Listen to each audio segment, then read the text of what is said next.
And joining us here today for our Eye on Terre Haute is Mayor Duke Bennett. Thanks for joining us again. Yeah, it's great to be here. Good. Okay, so kicking off the month of March, so far we've had some snow events so far in February and leading into March. Kind of give people an idea of where we stand for the budget. Are we still okay? Are we in the red? How do we kind of prep for this when we don't know what's coming? Well, you never really know. You know, last year was kind of a worst case scenario. This year's been pretty normal, even though it kind of seems like we've had a lot here in a short period of time.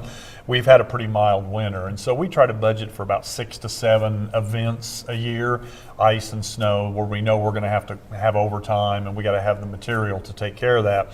And so far this year, we're kind of under that a little bit. Yeah, we had a significant snowfall the other day, but you know, the key is when you budget, and then you want to stay within your budget, obviously. But like last year, we had a horrible winter, but we had a mild summer. We didn't have a lot of storms, so we didn't have a lot of cleanup and a lot of overtime related to picking up limbs and cutting trees out of the streets and those kind of things. You never know what's going to come the rest of this year, or if the winter will come early at the end of this year. And so right now we're okay. You know, you never know what still may happen in March. I mean, obviously they were talking snow to, this week yet again. And so I think next week the weather's supposed to get much warmer, and hopefully that we're through this. But if we don't get any more significant snows, then we'll be fine on the budget for this year, as long as winter doesn't come early next November or December. It's kind of a guessing game, and then you have to shuffle some money over. If you go over budget, you got to pull it from somewhere else. Mm-hmm. And one of the other things that our viewers have called in about and asked us about was the side streets. You know, sometimes we're asking about when are things going to get plowed, when can things get cleaned up, but you kind of have an order as to, to the madness. Right. You know, we do all the priority ones, which are the main streets, and then there's a priority 2 group that are the feeder streets. So like from neighborhoods to get you to the main streets, or the streets that where the schools are, nursing homes, government offices, those kinds of things. We do all that. We can't do a lot of the side streets, and the city never has done that. I'll get phone calls too saying, they still haven't done my street, or my street's not on the list. Well, most of the streets are not on the list because we've got 750 lane miles of streets in the city, and we can't possibly do all those. But a lot of them we can't even get a truck down. It's too narrow.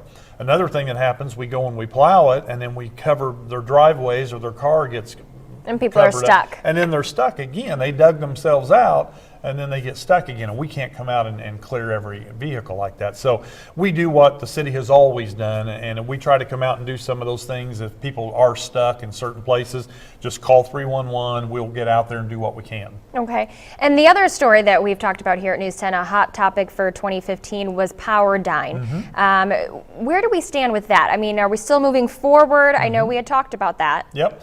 The meeting we had with the council kind of brought out a lot of, people got a lot more information, and it kind of, set a place of where we're at.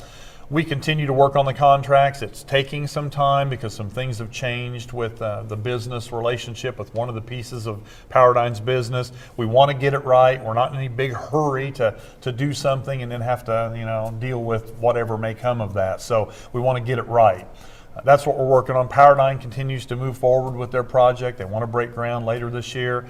And so, we'll get it figured out. It's coming. It's just, getting things resolved and making it cleaner and simpler. And so it's clear for everybody involved. And you talk about make sure that you're going slow, making sure you're checking this out.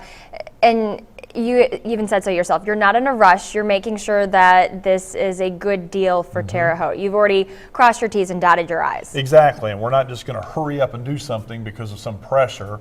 We want to get it right and get it done and keep moving this thing forward, because it'll be a very good thing for the community, but we want to make sure that we're in the right position as we move forward with this, with our agreements with them. Okay, and just looking into the rest of the spring for 2015, construction, new businesses, any new plans that we can share with people? Well, we're still, right now we go through that process of deciding, the sidewalks and the paving that we're going to be doing. Margaret Avenue construction will start. That'll be a big project.